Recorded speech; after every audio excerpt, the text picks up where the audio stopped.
Dans cet exercice, le 84, un Minpon de voie PC en 2017, on s'intéresse à un endomorphisme de Mn2R défini par M associé à M moins MA, où A est une matrice de Mn2R choisie, fixée, diagonalisable. Donc déjà, on peut remarquer que c'est bien un endomorphisme parce que la linéarité, on peut la vérifier assez facilement, on voit bien de Mn2R dans Mn2R. Et après, on vous demande de démontrer que le spectre de phi, c'est l'ensemble des lambda moins mu, où lambda et mu sont dans le spectre de A. Puis démontrer que phi est diagonalisable. Donc pour démontrer ces propriétés-là, on commence par prendre on va prendre un élément lambda moins mu ou lambda et mu sont dans le spectre de A, donc on va prendre deux éléments du spectre de A.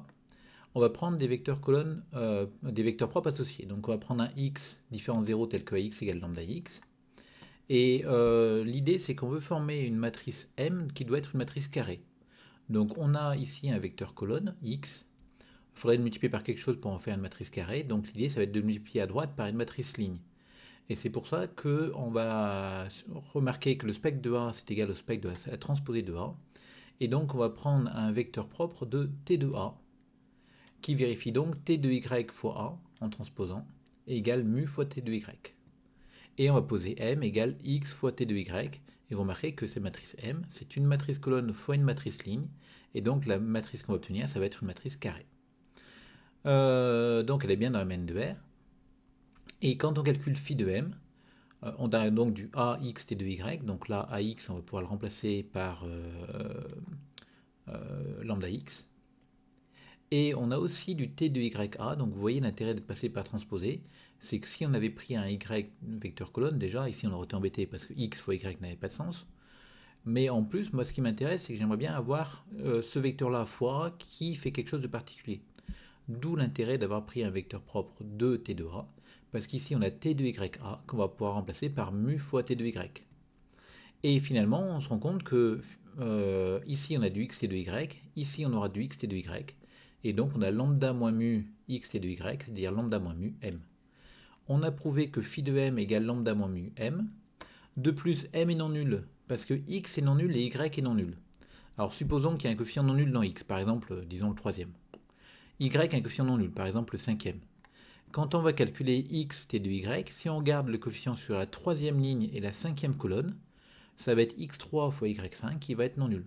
Alors bien sûr, si on veut le prouver proprement, on va plutôt prendre un xi non nul, un yj non nul, et on va regarder le coefficient ij de la matrice M qui va être non nul parce qu'il va s'écrire sous la forme xi fois yj. Donc comme m est non nul et vérifie phi de m égale lambda moins mu m, m est un vecteur propre, non pas de a mais de phi ici, c'est une faute de frappe, associé à la valeur propre lambda moins mu. Donc en particulier, lambda moins mu est une valeur propre de phi, et on a pris lambda et mu quelconque dans le spectre de A, donc l'ensemble des lambda moins mu ou lambda et mu sont dans le spectre de A est bien inclus dans le spectre de phi. Réciproquement, on va prendre une valeur propre de phi et une matrice propre associée, donc une matrice non nulle telle que phi de m égale gamma m. Et l'idée, ça va être de montrer que mon gamma, enfin, qu'il existe un lambda tel que lambda plus gamma appartient au spectre de A. Donc pour ça, on va prendre une base de Mn2R formée des vecteurs propres de A. C'est possible parce que A est diagonalisable. Comme M est non nul, il y a au moins un des xi pour lesquels mxi différent de 0. Alors pourquoi ça Parce qu'on sait qu'une application linéaire est nulle si et seulement si elle est nulle sur une base. Donc comme ici ma matrice M représente une application linéaire, on peut prendre l'application linéaire canoniquement associée. Si elle est nulle sur toute la base, alors c'est l'application nulle, donc la matrice serait nulle, or M est non nulle. On a pris non nul vu que c'est un vecteur propre de phi.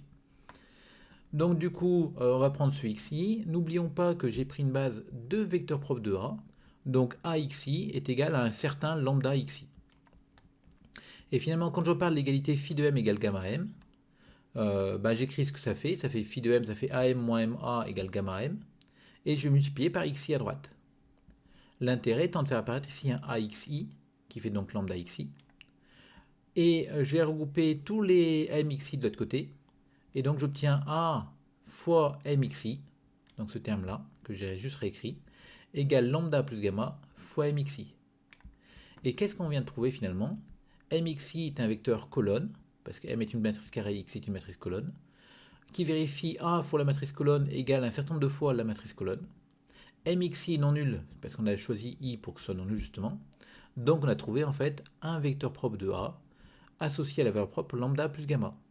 Donc vous voyez, si mon lambda plus gamma, c'est une valeur propre de A, donc c'est égal à un certain mu appartenant à un spectre de A. Et une fois écrit comme ça, on voit qu'on peut isoler le gamma. Le gamma va s'écrire sous la forme mu moins lambda, où mu et lambda sont dans le spectre de A, donc il appartient bien à cet ensemble-là. Donc on a prouvé comme ça l'autre inclusion. On a pris un gamma dans le spectre de phi, on a démontré qu'il s'écrivait sous cette forme-là. Donc le spectre de phi est inclus dans cet ensemble, et par double inclusion, on a bien l'égalité souhaitée. Alors ensuite, pour montrer que phi est diagonalisable, ici on n'a pas beaucoup d'outils du genre étudier les espaces propres, etc., etc. Le seul outil qu'on puisse vraiment utiliser, c'est les notions de base formée de vecteurs propres. Pourquoi? Parce que on a vu que A avait une base, enfin il y avait une base formée de vecteurs propres de A, et que si on prenait une base formée de vecteurs propres associée de vecteurs propres de T de A, on avait une écriture intéressante ici, parce qu'on pouvait faire apparaître des x, t de y qui étaient intéressants parce que c'était des vecteurs propres de phi. Donc c'est ce qu'on va faire ici. On va d'abord prendre une base formée de vecteurs propres de A, donc parce que A est diagonalisable, c'est possible. Comme A est diagonalisable, T de A aussi est diagonalisable, bien sûr. Donc on va prendre une base formée de vecteurs propres de T de A. On va former la famille F qui est égale à xj T de yi pour ij variant entre 1 et n. Donc c'est bien une famille de matrices carrées, parce qu'encore une fois on fait une matrice colonne fois une matrice ligne, donc on obtient une matrice carrée. Et cette famille-là est composée de n carré éléments.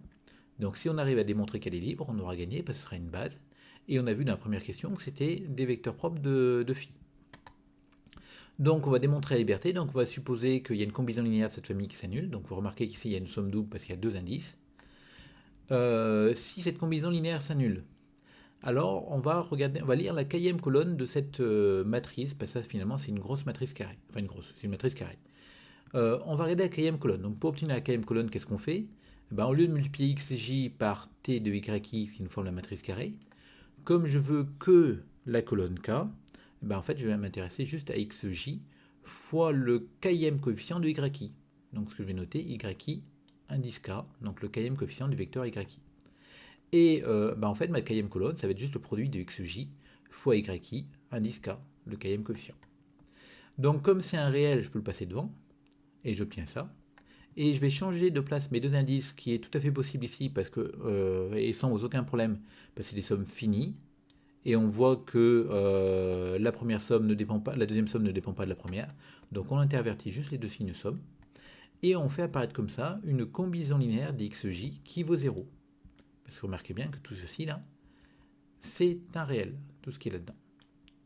Donc comme c'est un réel, on a la somme de réel fois x1 plus réel fois x2 plus 1 égale 0. Donc j'ai une combinaison linéaire de xj qui s'annule, mais xj c'est une base. Donc elle est libre. Donc la seule combinaison linéaire des xj qui s'annule, c'est la combinaison linéaire triviale. Ce qui me dit donc que tous ces coefficients-là sont nuls. Donc pour tout j appartenant à n, ce truc-là est nul. Maintenant, c'est valable pour tout cas dans un n. Donc ça veut dire que quand on regarde ça, en fait, on est en train de regarder, alors on va prendre cette fois-ci y en colonne, on est en train de regarder le k-ième coefficient de y. On fait notre somme des lambda y, on regarde le k-ième coefficient, on obtient ça. Mais comme c'est valable pour tout cas dans un n, en fait, j'ai la combinaison linéaire, la somme des lambda y qui vaut 0. Et donc, alors si vous voulez vous convaincre, vous pouvez écrire ça, et essayer de regarder coefficient par coefficient. Vous verrez que le premier coefficient de cette matrice colonne sera la somme des lambda ij yi indice 1, puis le deuxième coefficient, la somme des lambda ij yi indice 2, etc., etc. Et comme tous ces coefficients sont nuls, ça vaut bien 0. Donc, comme ici, encore une fois, on a une combinaison linéaire d'une famille libre, parce que c'est une base qui vaut 0, ça veut dire que chacun des coefficients est nul, et donc on obtient lambda ij égale 0. Donc ceci est valable pour tout i, pour tout j, et donc on obtient bien ce qu'on voulait. Donc on a démontré comme ça la liberté de notre famille xj t de yi. Cette famille donc libre, composée de n carré éléments, de mn de r, espace de dimension n, donc c'est une base de mn de r. Et on a vu que chacun des éléments de cette base est un vecteur propre de phi, donc on a gagné, on a trouvé une base formée de vecteurs propres de phi, donc phi diagonalisable.